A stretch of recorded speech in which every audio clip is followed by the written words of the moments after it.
Hey YouTube, it's Jeff at Darkmoon Metals. As some of you may know from one of my earlier videos, I've been involved with building a robot.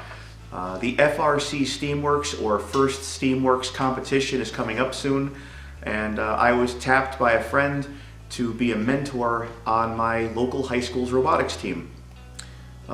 Today I'm going to be fabricating, based on some blueprints that I was given, the mechanism that will allow our robot to climb a rope.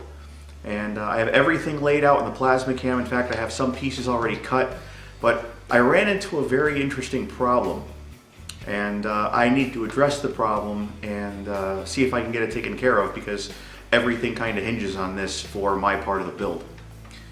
I think Clint Eastwood said it best: a man's got to know his limitations.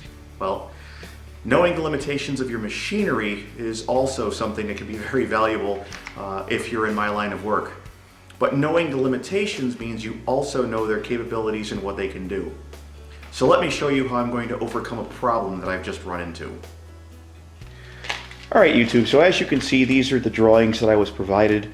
They also gave these to me in a DXF format, which was wonderful. It saves me a lot of time. I can drop the DXF file right into the plasma cam and start cutting. In fact, all of these parts are cut out. This is the complete part list. Left and right side, and I got a blown up version of the left side, excuse me, the right side over here. The motor is going to be mounted on the left. We're going to have a drive shaft that goes through to power these fingers. The fingers will grab the rope and pull the robot up the rope. This hole over here, this is the right side. This is the one that is extremely critical. I have to be able to seat a bearing inside of there, and it has to be exactly 1 1/8 diameter. So here's my problem. Whenever I come to a point where I have holes, I will just do a shot through with the arc. I will not make the entire hole. So I will use the arc shot to center my drill bit and drill through the proper size. I don't have an 1 1/8 drill bit. So I need to figure out a way to make this hole very, very precise with the tools that I have. As I said before, I already cut these parts out, and I know for a fact that this hole is absolutely horrendous. For a plasma cutter, I mean, this machine does everything it's supposed to do. It's just not precise enough where I can seat this bearing properly. So, not having a 1 1/8 drill bit, what do? This makes my life difficult but not impossible. And what do I do with the hole that's already messed up? So let me show you my solution. I'm going to put the plate back onto the plasma cam, and then I'm going to cut a triangle out around this hole and make a completely different opening. I'm going to come back in and take another piece of plate, cut out a second triangle that's just a bit bigger than the one that I'm cutting out of the side piece, and then I'm going to machine it.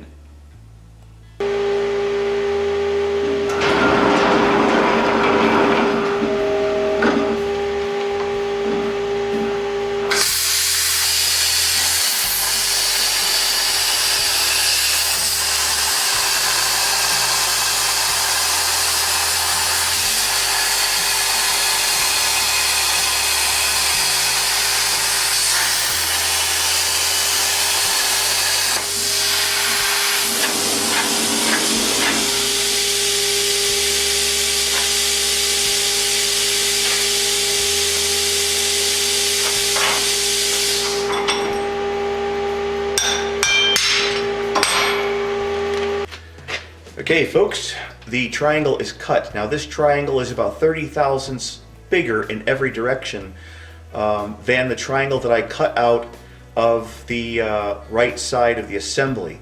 Now what's going to happen, I'm going to center drill this, and I'm going to drill this out to the largest size drill bit I have, which unfortunately is only 3/4. Then I'm going to use a boring bar to open up the hole to the appropriate size so the bearing will seat correctly. After that, I'm going to slowly take down all the sides on a belt grinder, drop it into the place that I cut the triangle out from the assembly itself, and then I'm going to weld it all the way around. This is going to do a couple of things for me. One, it's going to give me a really precise hole in a piece that wouldn't fit in a lathe or in my milling machine. And the second thing, because it's a triangle and I'm going to make this so it's going to be extremely tight, I'm going to have to force it in with a hammer when I'm done. But it's also going to mean that that hole is going to be located exactly where it should be in the assembly. The other reason I chose a triangle, it's a perfect fit in a 3-jaw chuck.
Alright guys, I've opened the hole up to the largest size drill bit that I have, which is 3/4 of an inch. Unfortunately, all the boring bars that I have are rather massive and they will not work with this lathe. My father had a bunch of old boring bars laying around, so did my grandfather, but they all came from machine shops and none of them really fit the lathe. At one point in time, my father was thinking about buying a bigger lathe, so he does have some tooling around for a larger size machine. Unfortunately, I can't use it. So what I'm going to do, I'm going to take a standard tool. You know, you can pick these up at any catalog, and I've ground a relief into the bit, and I've also profiled it so this side should scrape up against the inside of the hole and act as a boring bar. Now I need to be really careful because this is short. I'm going to be working very close to the chuck, and I'm going to be mounting this upside down. And what I'm hoping is that being in this position, it'll allow me to see what's going on inside of that hole a little bit easier. Alright guys, I'm going to apologize in advance. This camera is balanced and literally hanging by a thread off of the back of the lathe table. I don't have a lot of room to get behind here because I have a wall right behind the lathe. I'm going to make a couple of cuts. This is going to be really shaky, but I'm going to finish up the process here, and then I'm going to weld it into place, and I'm going to show you how everything came together.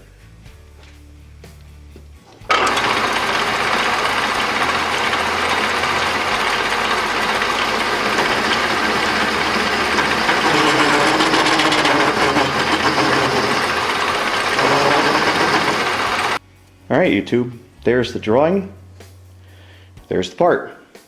Now I did change a couple of things. I don't have the motor assembly here, and the original specs called for there to be 2 holes here.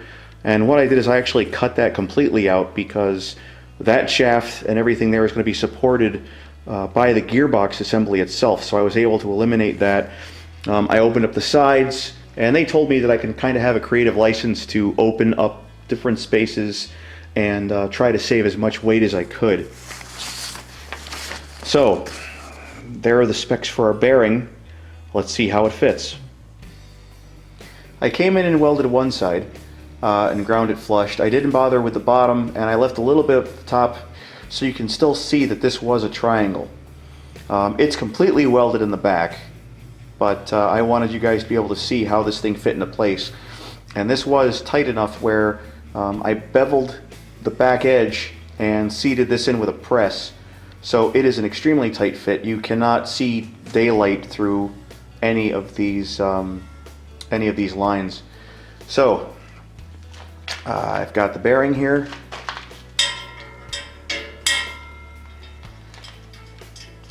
And it fits exactly as it's supposed to. Well, there you have it, YouTube. sometimes even if you do have a state-of-the-art CNC plasma cutting system, you still need the help of your grandfather's 80-year-old lathe just to get your job done.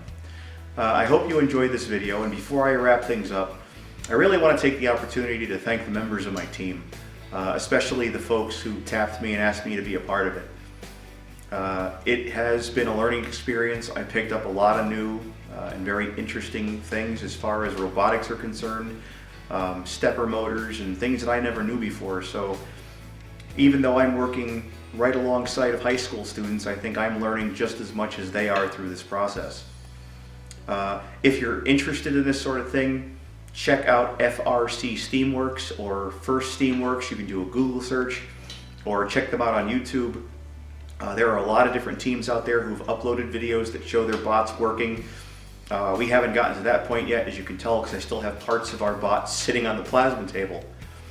Yeah, I do really want to thank this community for everything that they're doing, getting people to come together and share ideas. And it's in the spirit of competition, but it's a very healthy competition. It's not us versus them. It really is a community. And I think the world needs a heck of a lot more of that these days, and I am very happy to be a part of it. So I need to wrap this up. I have to be at the school tomorrow at 9 a.m. I still have some grinding work to do on this to take off the rough edges, and I can't wait to see this thing on the bot. So for now, this is Jeff at Darkmoon Metals, and I will definitely see you guys again soon.